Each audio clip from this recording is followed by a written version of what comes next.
Boker Tov, nous sommes le 9 février 2022, c'est l'heure de la revue de la presse et des médias israéliens en direct de Jérusalem sur Radio Kalita.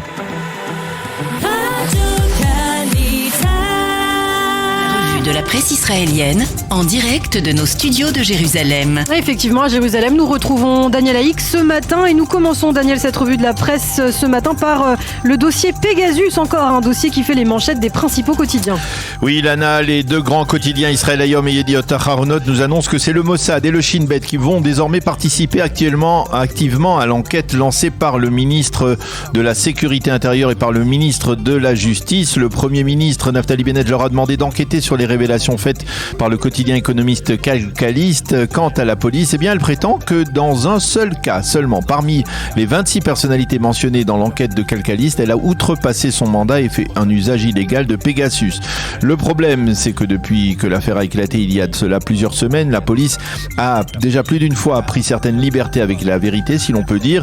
Le Israël Hayom lui révèle en manchette ce matin que le scandale aurait pu être évité si la police avait daigné mettre en application les conclusions d'une commission d'enquête sur les écoutes téléphoniques qui remontent à 2009. Il s'agissait à l'époque d'une commission d'enquête parlementaire qui ne disposait pas de toutes les prérogatives et dont les conclusions n'ont pas eu l'impact souhaité.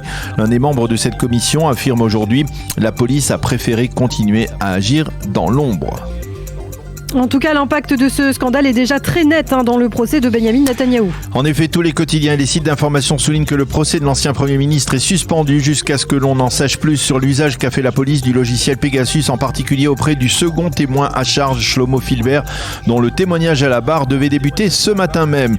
Preuve de l'embarras dans lequel le parquet se trouve actuellement, les juristes devaient répondre aux sollicitations des avocats de la défense dans ce dossier avant hier jusqu'à 14h, mais ils ont demandé un rapport de 4 jours et la Cour a accédé à leur requête et donc la réponse du parquet ne devrait pas intervenir avant dimanche prochain. Itamar Fleischmann commente ces derniers développements de l'Israël Hayom autour du dossier de Benjamin Netanyahou et il affirme qu'il n'était pas complotiste de prétendre que tant que la police que le parquet ont perdu tout frein dans les enquêtes contre l'ancien Premier ministre, le public l'a remarqué de ses propres yeux car le public n'est pas idiot. La preuve dans le dernier sondage de l'Institut israélien pour la démocratie, le conseiller juridique du gouvernement Mendelblit a obtenu 31% de crédibilité auprès du public et la police 29% seulement. L'occasion de se pencher ce matin sur ce qu'écrivent les éditorialistes autour de ce scandale qui n'en finit pas de secouer l'État d'Israël. Oui, l'ancien ministre de la Justice Yossi Beilin écrit dans le Israël Hayom ce matin que le golem de l'espionnage s'est rebellé contre son créateur et doté de cette force incroyable, la police a perdu tout contrôle. L'incroyable facilité avec laquelle la police israélienne a pu utiliser de telles technologies est la matrice de toutes les infractions, écrit Yossi Beilin. Dans le même esprit, Alex Fishman, le correspondant militaire senior du Yediot Aharonot, affirme que la police israélienne a été ébloui par la puissance que pouvait lui apporter l'usage de cybertechnologies dans la lutte contre la délinquance grave.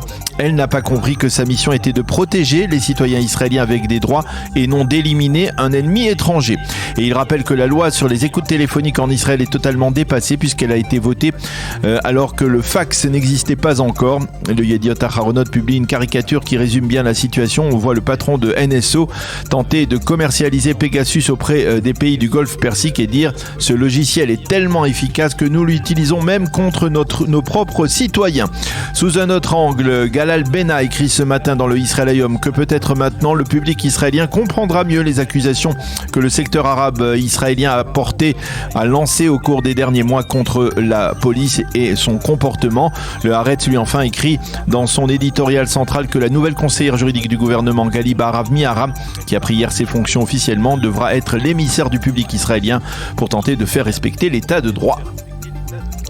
Et puis les médias, les journaux et les sites d'information reviennent ce matin sur les circonstances de l'attaque de forces israéliennes spéciales hier en plein cœur de Naplouse. Oui, au cours d'une opération audacieuse qui n'est pas sans rappeler certains épisodes de Fauda, le Shin Bet et le Yamam ainsi que Tsahal ont démantelé en plein jour au cœur de Naplouse un commando terroriste des brigades des Martyrs d'Al-Aqsa qui avait déjà commis 6 attentats et s'apprêtait apparemment à en commettre un 7e. Les journaux nous montrent le véhicule dans lequel les terroristes circulaient, criblés de balles. Ils nous livrent également des photos des obsèques des 3 terroristes liste avec les menaces de réaction au sein des organisations terroristes palestiniennes.